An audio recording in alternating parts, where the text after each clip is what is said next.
Some of you know the concept of the formative apparatus from Gurdjieff. It is a mental center where one doesn't think, but where there is an automatic associative stream of energy transporting thoughts. So the substance of thoughts is this energy. We can recognize it when we wake up a little bit and notice that we just daydreamed, and we spend a part of our life in this state. In my view, there is a connection to the third house of a chart. It is not only associative thinking, but also communication without an element of feeling and consciousness.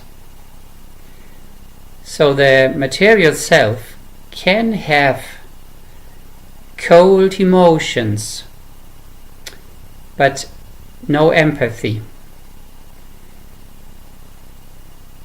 So let's look at the chart. In this case, the third house in Gemini. In the mental center, curious but also incredulous without noticing the latter. On basis of Pisces ascendant, somewhat unreliable and contented with loose information. This changes to the Leo energy in the 6th house. When sensitive, there is the strong interest of the Gemini IC combined with the strong self-confidence of the Leo energy. In this way, beaming with playfulness and lightheartedness. So let's have a look at the other guy. We see the Leo ascendant and Virgo in the 3rd house. The Virgo energy diminishes his self-confidence in Leo, delivers thoughts of trouble and preoccupation.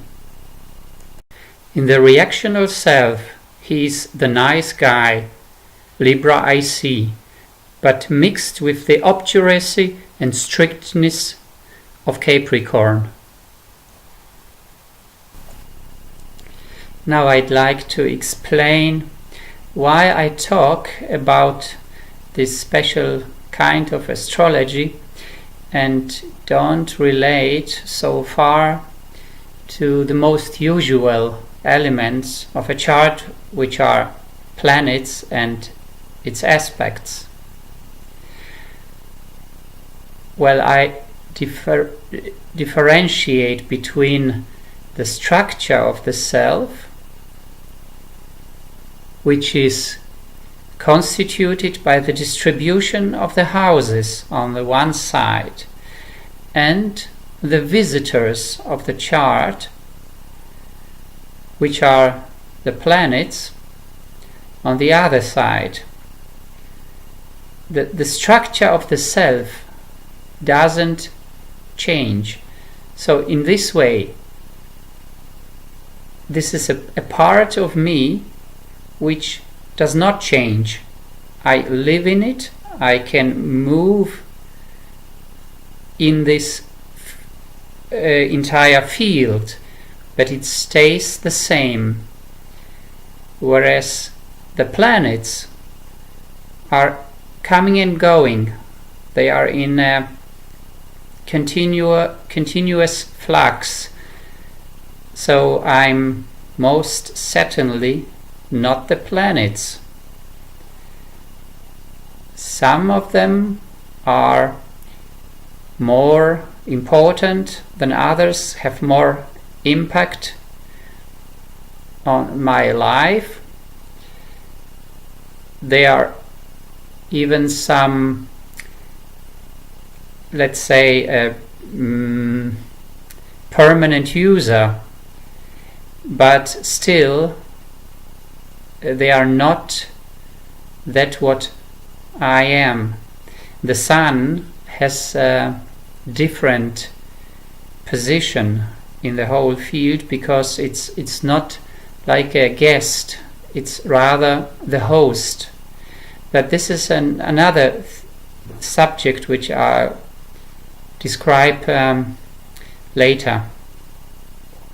So I'd like to draw a picture about this. You can imagine a house with 4 floors, which correspond of course to the 4 quadrants, and in each of them 3 compartments corresponding to the centers. They remain always the same. The planets are occupying one of the compartments in a way that they have a favorite one.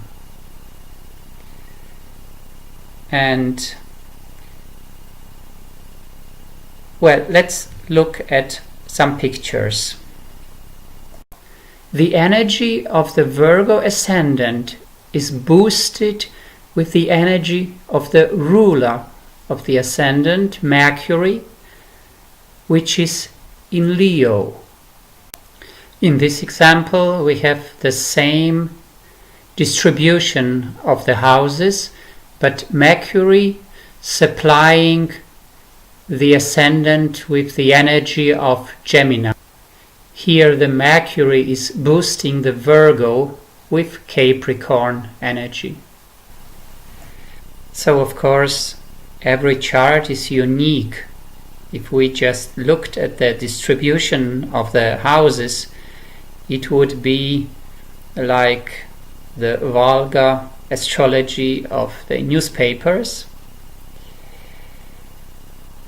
So when we compare the 3 people with the Virgo ascendant, we can see that in the last case, where the Mercury is in Capricorn, the person on this level is very constrained. There is real guardedness, very accurate, afraid to make thoughts to be mistaken, very cautious. The person with the Mercury in Leo already much more open, more adventurous, a little self-confident. So there is kind of more openness, but not so precise as the first one. Whereas the person with the Mercury in Gemini probably much more talkative, more outwardly interested. Yes, things like this, if we look at the connection. So in the next clip I will deepen the interconnections of it. Goodbye.